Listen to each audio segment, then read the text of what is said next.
When you look at the Prophet ﷺ and his son Ibrahim passing away, when Ibrahim passed away, the Prophet ﷺ wasn't actually there. So the Prophet ﷺ comes back and he hears the news that Ibrahim has passed away.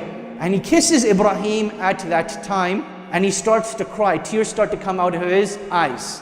And then at that time, Abdurrahman ibn Auf, or it could have been another companion according to other narrations, he asked the Messenger of Allah ﷺ, "O Messenger of Allah, even someone like you is crying? Like, how is this possible? Doesn't crying negate iman? Doesn't crying negate pleasure or acceptance of the qadr of Allah subhanahu wa ta'ala? How is it possible that you as the Messenger of Allah are crying?" Because that was his understanding of what crying meant, that if you cry, you're weak in iman and you're displeased with the qadr of Allah subhanahu wa ta'ala. And the Prophet ﷺ puts things into perspective when he says that indeed crying is a mercy from Allah subhanahu wa ta'ala.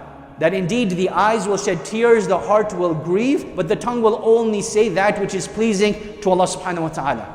And if I was to look at emotional intelligence, I would say this is like the foundational hadith under the chapter of emotional intelligence. His son has passed away, and that it is only natural and human to grieve during that time. It is a time where you need to grieve, where you need to express emotion, and that proper emotion at that time is to shed tears and to be sad. That he understands the correct emotion to display is sadness, and he's also in such a state to explain that to someone else. And this is what I'm talking about, that when we talk about emotional intelligence, it's not just about recognizing the emotion, it's about having the ability to convey it.